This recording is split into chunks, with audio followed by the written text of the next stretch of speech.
I don't know if anyone else remembers fear the way children do, how it presses into your ribs and curls up inside your stomach like something alive. But I do, especially that one summer night when the sky cracked open and the house felt smaller than it had ever been, as if the walls were struggling to hold back whatever storm had decided to lean on the roof. I was 10 years old then, still small enough to believe that grown-ups had some kind of power over the weather, still naive enough to think comfort could be summoned just by calling someone's name in the dark. I hadn't expected him to come in. Not then. Not ever, really. But he did, quietly, without knocking. Just opened the door with the same steady hand he used for everything else, looked at me for a moment like he wasn't sure if he should speak, then crossed the room and lowered himself onto the edge of the bed without a word, like someone laying down a heavy coat beside a fire. He didn't ask if I was okay, didn't promise that the storm would pass, didn't do any of the things I thought people were supposed to do in those moments. He just lay down beside me, breathing slow and deep, anchoring the room. At the time, I remember thinking it felt like safety, like nothing could reach me as long as he was there, like maybe the world would hold itself together if we both stayed still enough.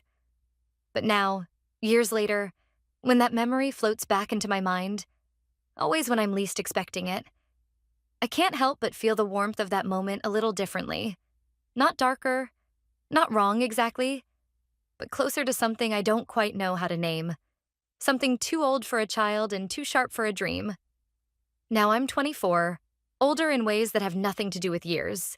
And after fracturing my leg during what I still tell people was a bad fall, though it was really just me misjudging a step in a parking lot and trying to pretend I wasn't in pain until the swelling forced the truth out, I ended up back here, in the house I'd left behind almost 6 years ago. In the room that doesn't smell like me anymore and hasn't for a long time, Mom offered to help while I recovered, said I could stay as long as I needed. And because I had nowhere else to go, not really, I said yes without thinking. What I didn't expect, what I couldn't have planned for, was how often she's gone now, how the night shifts at the hospital stretch until dawn, how I end up alone downstairs while he moves through the kitchen like nothing's different. Like I'm not there with my crutches and my stubborn silence, pretending I don't notice the way we keep orbiting the same rooms without saying much at all, without holding eye contact too long, without breaking whatever quiet rhythm we've fallen into like it's some unspoken agreement. He's not cruel. Never was. But he's careful.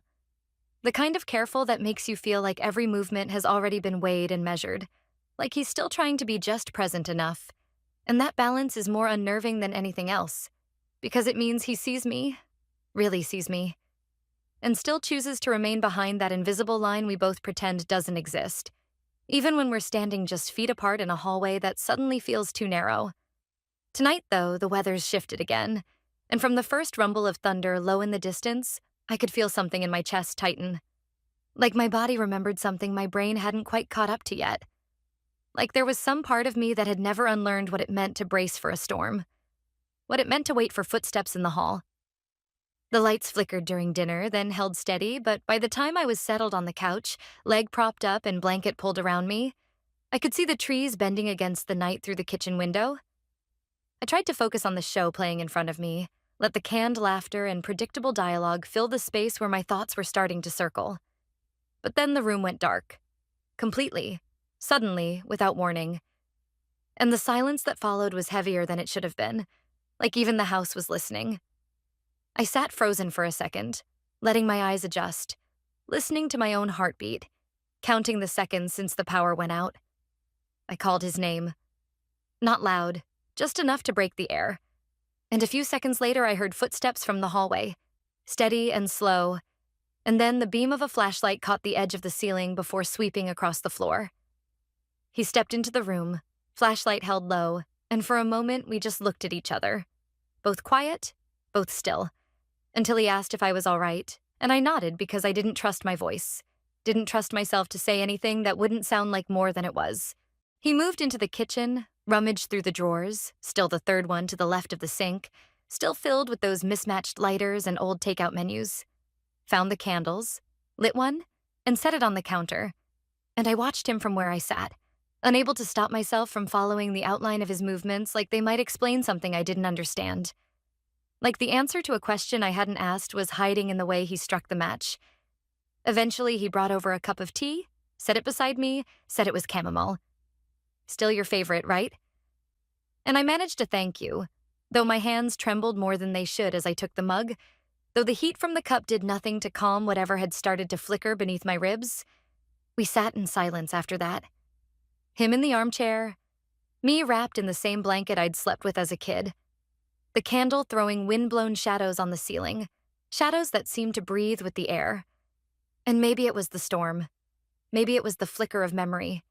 Maybe it was just the weight of being seen by someone who remembers who you were before you learned how to pretend. But I found myself asking if he remembered that night. The one when I was 10. The one with thunder that could split the world. The one where he lay down beside me and didn't speak. He didn't look at me, just nodded. Said yeah. Said he thought I needed someone there to help me stay calm. Said it seemed like the right thing at the time. I didn't know what I expected him to say. Didn't know why I asked at all. But as we sat there with the candle between us and the wind rattling the windows, I couldn't help but think, what if that moment was never as simple as I thought it was? What if I've been carrying something with me all these years that I never wanted to name out loud? Something I've tiptoed around in my mind for years? Something that's been hiding in the quiet, waiting for a storm like this to wake it up again? The room was quiet, but not peaceful. Not really. And somewhere beneath my ribs, I felt it move again. That old memory, breathing in the dark. The silence after a blackout isn't real silence. Not when the house keeps creaking like it's remembering how old it is. Not when the rain beats steady against the windows like small fists. Not when every breath you pull in sounds so loud it feels like it could crack the air wide open. And sitting there on the couch with my leg aching under the weight of 2 blankets, I realized how much noise we normally drown in without noticing until it all disappears at once. There was no heater kicking on, no hum from the fridge, no internet router blinking in the corner, which weirdly made me more nervous than the dark itself. No distant neighbors' TVs leaking through thin walls, just the candle on the coffee table spitting tiny hisses every time the draft caught it, and the long, slow drip of water off the gutters outside. I sat there for a few minutes, longer maybe, trying to tell myself the darkness was temporary, trying not to feel every beat of my heart in my throat, when I heard his footsteps again, the slow scrape of rubber soles against wood, and then the faint arc of flashlight glow catching the ceiling before it slid down the far wall. He didn't say anything at first, just came over, reached out a hand, palm up, fingers loose like he was offering me a choice. And without even thinking, I grabbed on, my fingers curling into his like they remembered the shape of him before my mind caught up, and the heat from his skin buzzed up my arm and made it harder to breathe. He helped me up carefully, one hand on my elbow, the other steadying the crutch under my opposite arm, moving like someone who already knew exactly where all my weak spots were. He probably did. And we started toward the kitchen, slow, awkward steps that sounded too loud in the open space. The flashlight bobbed ahead of us in jerky little arcs, painting long, quick shadows across the walls. And I realized we were breathing almost in sync, his breaths slow and deep, mine faster and shallow enough to make my head light. And when his arm brushed mine accidentally, or maybe not, I stiffened so hard he glanced at me, worried, but I just shook my head and kept going. In the kitchen, he let go of me long enough to grab a glass from the cabinet, still the second shelf, even after all these years, and filled it from the water jug we always kept on the counter because the tap water here tasted like metal. When he handed me the glass, his fingers grazed mine again, lighter this time, almost like a question. And the heat that shot through me had nothing to do with the warm, stuffy air trapped in the house after hours without circulation. I took a slow sip to buy myself a second, stared at the candle flame bending toward the window like it wanted to escape. And when he asked quietly if I needed anything else, I shook my head, my voice still jammed somewhere tight between my ribs and my throat. There was a long moment where we just stood there, only a few feet apart, the dark pressing in like a hand on the back of my neck. And I felt the space between us hum, electric and wrong and right all at once. Eventually, he turned away, fiddling with the lighters in the junk drawer like he was looking for one that worked better. They all worked the same. And I tried not to watch the way his shoulders moved under the thin old sweatshirt he always wore on nights like this. The crutch slipped a little when I turned back toward the living room, and before I could catch myself, He was there, hand steady at my waist. Not tight, not pushing. Just enough contact to keep me upright. Just enough to make my chest ache for reasons that had nothing to do with balance. We moved back toward the couch like nothing had happened, like we hadn't both frozen for a second too long. And he settled back into the chair with a kind of stiffness that wasn't there before. And I pulled the blanket higher around my shoulders and focused on the candle flame like it could erase the image of his hand lingering at my waist. After a while, could have been minutes, could have been hours, the words slipped out of me before I could catch them, soft and scared and stupid, asking if he remembered that storm years ago, the one where I couldn't sleep, the one where he came into my room without a sound. He didn't look at me when he answered, just stared at the puddle of light from the candle and said, "Yeah," he remembered. Said he thought maybe it would help. Said sometimes just being there mattered more than saying anything. And maybe it did. Maybe it does. But something in his voice cracked around the edges, and I hated how much I heard it. I wanted to say something back. Wanted to tell him it was fine, that it was nothing, but my throat wouldn't open, and the weight in my chest got heavier, pressing down like a hand that didn't know whether it wanted to comfort or crush. The candle guttered again, and for a second everything felt too sharp, too bright, too close, like the world had folded itself into the narrow space between the two of us and dared us to move. He stood up first, muttering something about checking the upstairs windows, and disappeared down the hall with the flashlight bobbing low to the ground. And I sat there, clutching the half-empty glass like it was the only thing keeping me tethered to the ground. When the sound of his footsteps faded, I forced myself up, moving slow, one crutch jammed awkwardly under my arm, the other hand gripping the wall for balance, and made my way toward the stairs, even though every bone in my body screamed to stay put, to pretend none of this was happening. The climb was slow, clumsy, painful, and when I finally reached the top, I just stood there for a second, breathing hard in the darkness, the whole upstairs stretched out in front of me like a mouth about to close. He came out of the guest room then, flashlight low, and our eyes caught across the narrow hallway, and for one stupid, breathless second, neither of us moved. Neither of us said anything, and the whole house held its breath with us. He stepped toward me, slow, measured, hand hovering near my arm like he was offering help but not forcing it. And when I nodded, he guided me the last few steps to my room without a word. Just steady pressure and the unbearable warmth of his body too close to mine. Inside the room, he helped me sit on the edge of the bed, helped swing my leg up onto the mattress with a tenderness that broke something small and sharp inside me, and pulled the blanket up around my shoulders like he was tucking in a child too small to do it themselves. His hand lingered for a second too long at my shoulder, warm through the fabric of my shirt, steady in a way that made my throat close up with something that tasted almost like grief, almost like hunger. I didn't say thank you. I didn't say anything at all. I just looked up at him, wide-eyed and silent. And he looked back, eyes dark in the candlelight, mouth tight like he was holding back every word neither of us was brave enough to speak. He didn't step away. I didn't either. The candle flickered once, twice, and went out. The morning after the storm didn't feel like a new day at all, not when the air still clung too heavily to the walls, not when the windows sweated under a gray sky, not when the house itself seemed to hold its breath between every creak of the floorboards. The electricity was back, lights blinking, fridge humming like nothing had ever happened. But somehow the air hadn't cleared. Somehow the heaviness from the night before had sunk into the bones of the house and settled there like dust you couldn't wipe away. I stayed upstairs longer than necessary, dragging out the small tasks of getting dressed, brushing my hair, pretending my leg didn't throb every time I moved, because going downstairs felt a lot like stepping back into something I wasn't ready to name, something I wasn't even sure I could pretend away. When I finally hobbled into the kitchen, I found him standing by the sink, wiping down a coffee mug that didn't look dirty, movements slow and mechanical like he needed something to do with his hands. And when he glanced up, the look we exchanged was too quick, too careful, like touching a bruise you don't want to admit is there. Mom was still at work. Her night shifts always stretched into the gray hours of morning. And that left the two of us suspended again in this strange, heavy quiet. Every clink of a dish or shuffle of a chair sounding twice as loud against the thick silence. I moved to the table, pretending not to notice how he shifted slightly away when I passed too close, pretending not to notice how my own body stiffened with the effort it took to stay casual, to keep breathing evenly. The idea of asking him for help getting to the shower had been growing in the back of my mind all morning, thorny and uncomfortable, because I knew there wasn't any other option. Not with my leg like this.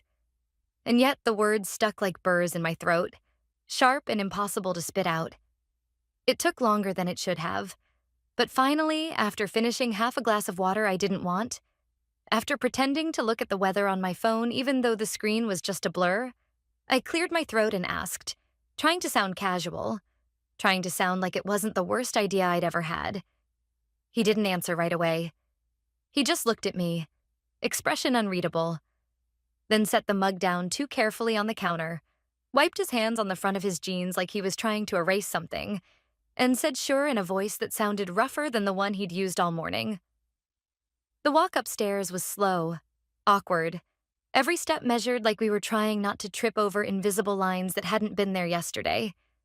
And when we reached the bathroom door, I hesitated, hand resting on the frame longer than necessary, pulse rabbiting under my skin. He opened the door without comment, stepped aside to let me in first, and when I crossed the threshold, I caught a glimpse of myself in the mirror.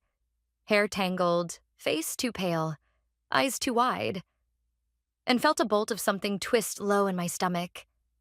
The room filled quickly with steam as he turned the water on, setting the temperature the way he always used to when I was little and hated cold showers, without asking, without needing to ask. And somehow that small gesture made my throat tighten harder than anything else had so far. I struggled with my sweatshirt, fingers clumsy, the fabric catching on my elbow. And when I lost my balance slightly, staggering forward, he caught me automatically, one hand firm at my waist, the other catching my arm just below the shoulder. For a heartbeat, we froze like that, close enough that I could feel the heat from his skin through my t-shirt. Could smell the faint, clean scent of soap clinging to his collar, and even though he dropped his hands quickly, stepped back as if burned. The imprint of him stayed, pulsing against my ribs like an echo. I stepped into the shower stall without looking back, dragging the curtain closed between us, and he turned away, bracing one hand against the doorframe, breathing so steadily and deliberately that it sounded almost like a command to himself. Water pounded against my back, hot enough to sting, but it barely registered over the pounding in my chest, over the awareness of the space he occupied just a few feet away, separated only by a thin sheet of plastic and whatever control either of us still managed to cling to. When I realized I'd forgotten to bring the towel within reach, I cursed under my breath. Quietly, but not quietly enough, and called out for him to hand me one, trying to keep my voice steady, trying to pretend this was still normal. He fumbled for a second, hands clumsy where they usually weren't, and when he finally pushed the towel through the gap in the curtain, I reached for it. Missed. My hand brushing against his wrist, then sliding along the side of his neck before I could yank it back. The contact jolted through both of us like a live wire. I froze, my fingertips burning where they'd touched the tender skin just beneath his jaw. And when he looked up, our faces were only inches apart, steam curling around us like a noose pulling tighter. Neither of us moved first. Or maybe we both did at the same time. I honestly don't know. But suddenly his mouth was on mine, rough and desperate and real, and it wasn't sweet, wasn't careful. It was all heat and tension and the terrible, beautiful release of something we'd both been pretending didn't exist. The kiss broke almost as fast as it started, and we stumbled back like we'd been shoved apart, gasping into the thick air, both of us wide-eyed and stricken like people who had seen something they weren't meant to survive. I gripped the towel tighter against my chest, shaking so hard my knees nearly gave out, and whispered, "This is a mistake." Even though the words tasted hollow, even though part of me wasn't sure if I meant it or if I just knew I was supposed to say it. He didn't answer. He just looked at me, really looked at me, with a kind of rawness that made my stomach twist, then turned on his heel and walked out, letting the door swing shut between us with a soft finality that hit harder than any slammed door ever could have. I stood there for a long time after he left, water cooling on my skin, towel clutched like armor, staring at the place where he had been, at the ghost of something we couldn't take back hanging heavy in the air. Maybe, God, was it possible? It had started long before last night, long before this morning, growing slow and silent like mold in the walls, something neither of us wanted to see until it was too late. And now that it had cracked open between us, I knew one thing for sure. Things could never go back to the way they were before. I went to the bathroom just before midnight, moving slowly, one crutch under my arm, the other hand trailing along the hallway wall. Not because I truly needed the support, but because touching something solid helped me stay grounded in a house that was starting to feel less and less like one. The mirror above the sink was still fogged at the edges from earlier, its surface dull and blurred, as if even it didn't want to reflect what had been unfolding between us these past few days. And I couldn't hold my gaze there for more than a few seconds, because the expression in my own eyes felt like a question I had no right to answer. When I stepped back into the living room, the overhead lights had already been turned off, leaving only the soft amber glow of the corner lamp stretching lazy, uneven shadows across the rug, making the room feel deeper and quieter than it ever had before. He stood up when he saw me, not abruptly, not in a way that suggested surprise or guilt, but with the same quiet steadiness I'd come to associate with him over the years. And without hesitation, he asked if I needed help settling in for the night. I told him I didn't, though in truth everything inside me felt unsettled. He waited until I'd positioned the pillow beneath my leg just right, until I'd pulled the blanket over myself in one slow motion that felt more like a ritual than a practical act of comfort. And once I exhaled, as if I'd completed something meaningful, he reached for the remote, turned the volume of the television down to a soft murmur, and sat back into his usual chair, his posture as neutral as ever. We didn't watch the screen. We didn't speak. And yet the silence between us didn't feel empty or peaceful. It felt like a current humming under the floorboards, like static building in the corners of the room, and I could sense his eyes drifting toward me in careful, fleeting glances that he probably thought I wouldn't notice. But I did notice them, just like I noticed the way his breathing subtly shifted when I shifted mine, or how he always sat with his hands resting on his knees now, like he was reminding himself to stay still. Each time our eyes almost met, I instinctively found something else to focus on. A corner of the table, the soft fringe of the rug, a crease in the blanket. Anything to avoid the unbearable tension I knew would follow if I let the contact hold for even a second too long. Still, every time his voice broke the silence, even for something mundane like, "Would you like some tea?" Or, "How's your leg feeling now?" I felt something pull tight inside my chest, like my entire body was being asked a question I couldn't answer with words. At one point, he crossed behind me to fix the curtain that had slipped off its hook during the day, and as he passed, his hand brushed lightly against my shoulder. Not firmly, not deliberately, but just enough to register as warmth. And I felt a tremor rise from the base of my spine so sharply that I flinched without meaning to. He paused for half a second, probably long enough to notice my reaction, but he didn't say anything, didn't stop, didn't comment. Just kept walking across the room and adjusted the curtain as though nothing unusual had happened. Then, as if the house itself had decided I hadn't had enough, my phone lit up again beside me on the armrest. The message was from Mom.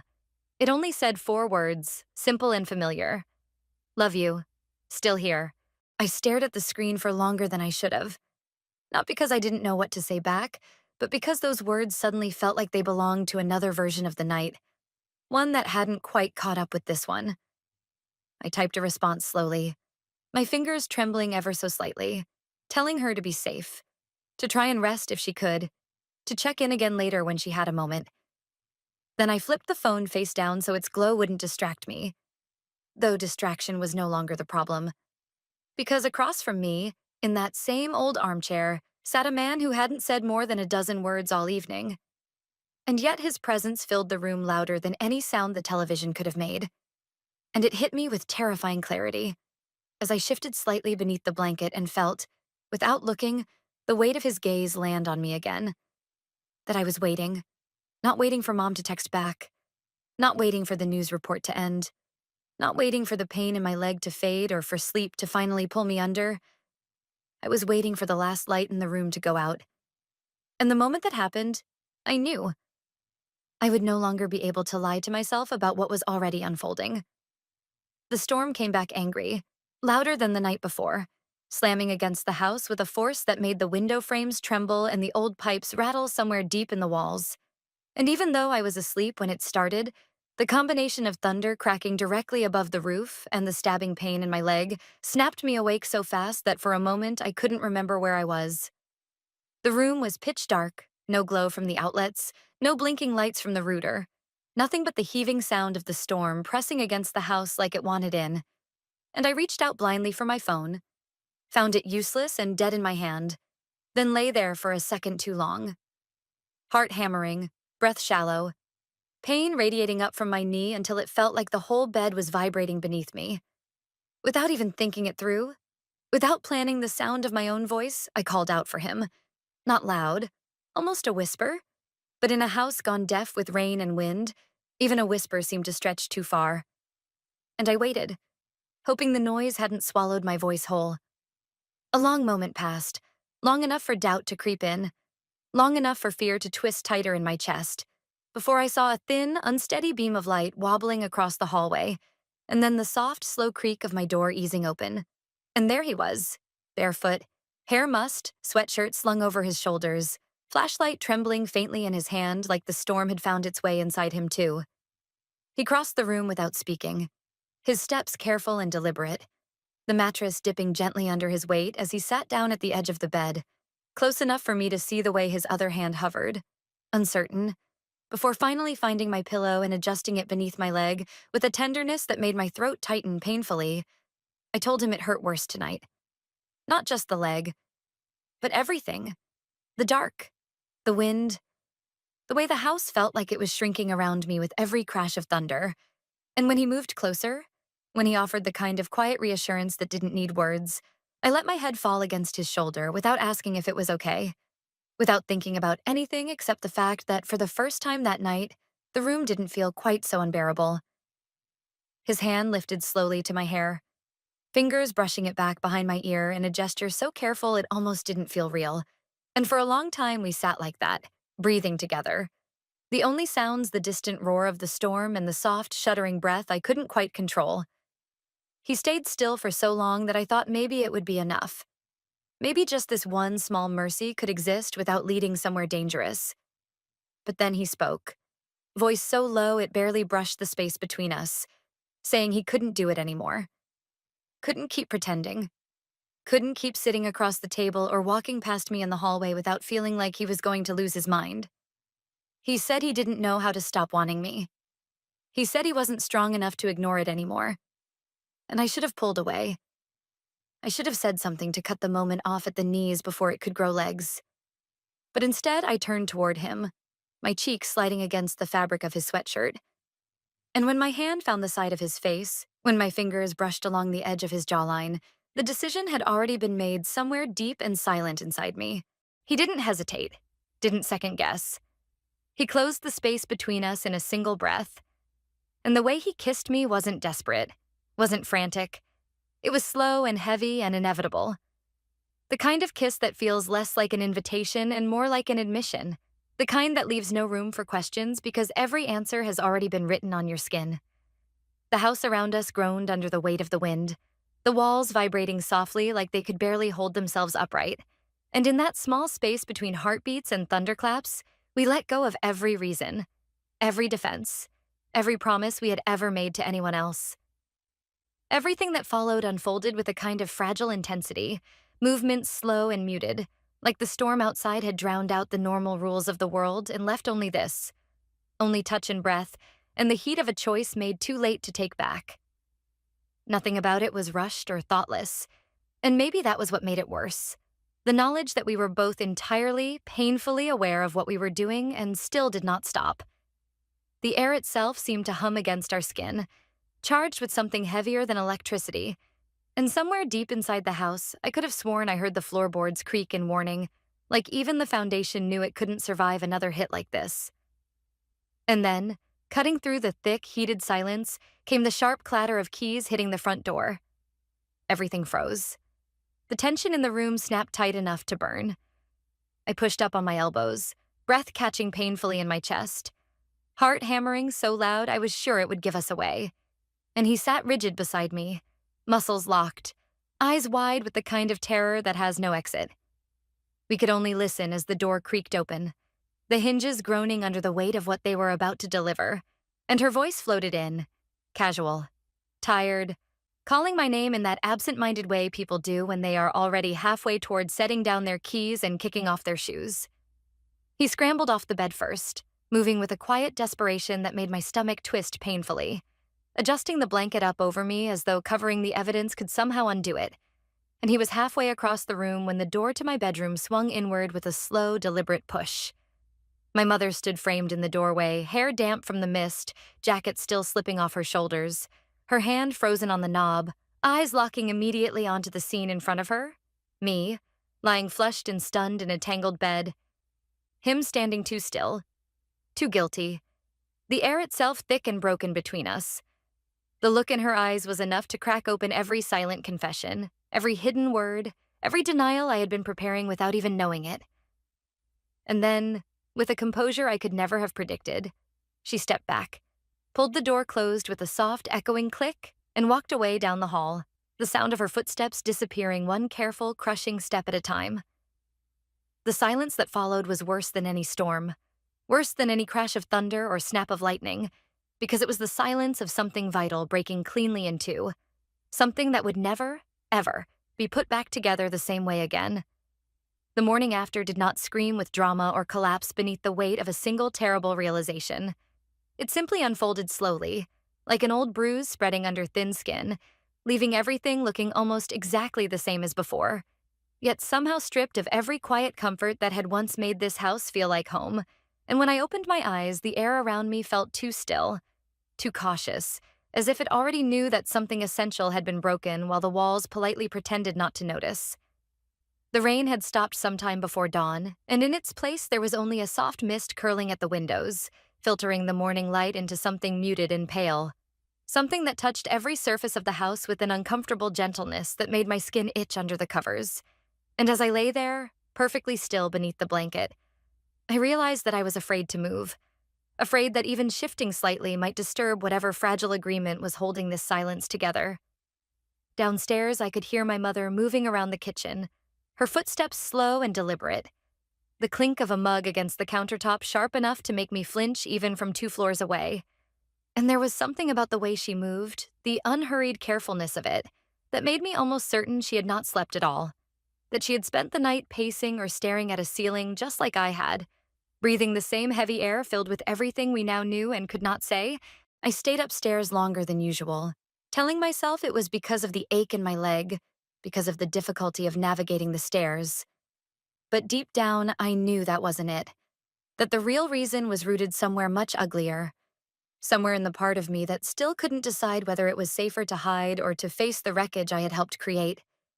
When I finally made my way down, crutches awkward under my arms, each step measured and slow, I found her exactly where I expected, standing by the stove, back turned, shoulders drawn up tight beneath her robe, her hair pulled into a rough knot that looked like it had been done with trembling hands. And when she heard me enter, she didn't turn around, didn't greet me with the soft, tired smile she usually saved for mornings after her night shifts, but instead just murmured a neutral, "Good morning," into the empty space between us. I answered back, voice thin and small in my own ears, and moved to the chair furthest from hers, lowering myself into it with more care than I probably needed, hyper-aware of how loudly the crutches clattered against the table leg as I tried to arrange them out of the way. The kitchen smelled faintly of coffee, but the rich, grounding scent that usually made this room feel like the heart of the house now seemed thin and artificial, as if someone had sprayed a memory of coffee into the air and hoped it would be enough to fool us both. And I wrapped my hands around the mug she had set down for me without comment, feeling the steam prickle against my skin without offering any real warmth. She didn't ask how I slept. I didn't ask her how her shift had gone. We just sat there, two people who had spent the night on opposite sides of a shattering, pretending not to notice the broken edges scattered across the table between us. I could feel the words sitting heavy in my chest, pressing against my ribs with every breath. But every time I thought about speaking, about apologizing, about trying to explain the unexplainable, my throat closed tighter, as if even my body refused to let me lie by pretending there was anything left to salvage. After a while, she said she needed to go out for a few hours, errands to run, paperwork to handle at the clinic, appointments she couldn't reschedule. And even though the list sounded rehearsed, like it was designed more for her own benefit than for mine, I nodded without argument, grateful for the space, even if the gratitude tasted like rust at the back of my tongue. When she left, the house didn't sigh or relax the way it sometimes did after a long night. It simply held its breath a little longer, tightening around me like a fist. I moved through the rooms in slow circles, picking up objects I didn't need, smoothing already flat blankets, wiping spotless counters, all the while feeling like an intruder in a life I had no right to inhabit anymore. And every creak of the floorboards under my feet sounded less like a home settling and more like a warning, like the house itself wanted me gone.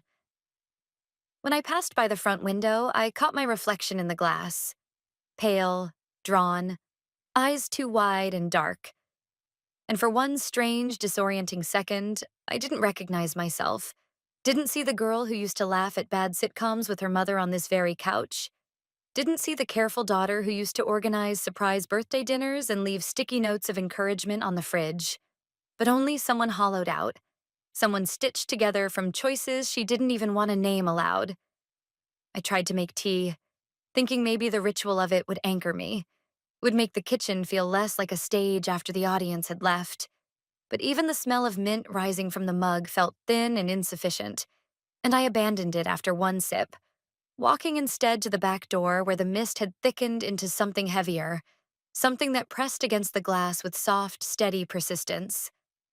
I opened the door slightly, just enough to let the air inside, and immediately regretted it, because the air was too clean, too sharp, carrying none of the weight of last night, none of the ache. And I stood there for a long time, letting it sting my skin, wondering if it was possible to suffocate in air that was too pure to forgive me. He didn't come back. Not that morning, not that afternoon. And the longer the house stayed empty of his footsteps, the heavier the silence became, filling up every corner, every closet, every forgotten drawer, until it felt like the house itself was crumbling from the inside out, its foundation too cracked to stand another storm. I sat on the couch by the cold fireplace, the same place where we had laughed during power outages and shared quiet Sunday mornings. And for the first time, I noticed how small the room really was, how little space there was to hide from the memory of what we had done, how every shadow looked just a little too much like the outline of something you couldn't unsee once you knew where to look. I thought about calling him, about sending some small message that might make sense of the mess between us, but my hand refused to reach for my phone, and in the end, I just sat there, staring at the blank television screen, watching my own hollow reflection stare back. Later, as the light faded and the mist thickened into a cold, wet evening, I wandered upstairs again, pausing in front of the hallway mirror, the one where my mother once adjusted my coat before school, telling me to hold my head high, to be proud, to trust the person I was becoming. But I couldn't lift my chin today, couldn't meet my own eyes without flinching, because somewhere deep inside, where no excuse could reach, I knew I had crossed a line that love alone could never uncross. And now the only thing left was to stand here in the too clean air of a house that remembered everything, pretending not to notice that the girl my mother had raised had slipped quietly out of sight, leaving someone else behind to bear the silence. And somehow, that silence was louder than any storm.